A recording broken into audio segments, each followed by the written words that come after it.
রাতেই আমার মেয়ের আজকে কড়াইশুঁটির কচুরি খাওয়ার ইচ্ছা গেছে, তো দেরি না করে ওর মা আর দিদা মিলে মেয়ের ইচ্ছা পূরণের জন্য দেখুন বসে পড়েছে কড়াইশুঁটির কচুরি করতে।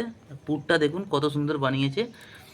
তো দিদা আর মা মিলে মেয়ের ইচ্ছা পূরণ করার জন্যে তাড়াতাড়ি করে, আর মানু আমাদের দেখছে কখন কমপ্লিট হবে সেই আশায় আছে।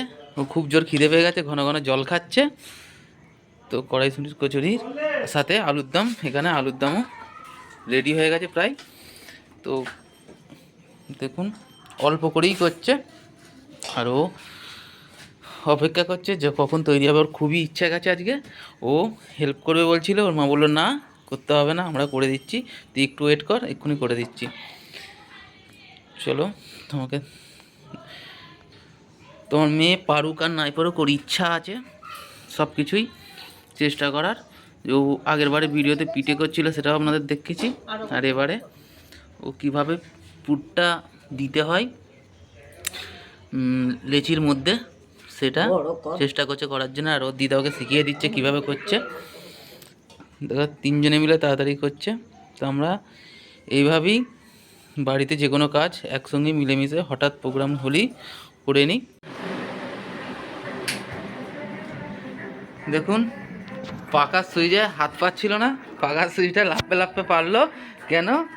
ও তাড়াতাড়ি আলোয় আসো অন্ধকারে খেতে নেই। ওর আজ খুবই ইচ্ছা করেছিল, ও একটা গরম কচুরি নিয়ে এসেছে, গরম হচ্ছিল বলে পাকার সুইচটা মারার চেষ্টা করছিল, অবশেষে মেরেছে। খুবই খিদে পেয়েছে, ও কোচিং থেকে নিয়ে এসেছে।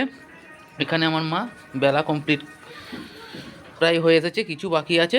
তো এখানে বেলে লিচিগুলোকে এখানে দিচ্ছে, আর এখানে ভাজা কমপ্লিট প্রায় হয়ে এসেছে, আবার নতুন করে নিল। দেখুন এখানে বেলে রেখেছে, কত সুন্দর হয়েছে। তো পুরগুলো যত পরিমাণ বেশি দেবে তত কচুরিটা খেতে সুস্বাদু হবে। তো আমার বউ যথেষ্ট ভালো রান্না করে আগের তুলনায়। দেখুন আর কচুরিগুলো এত বড় বড় হয়েছে, ওরাতে একটা করেই দিচ্ছে, দুটো তিনটে করে ধরবে না। তো এখানে আমার মা বেলছে।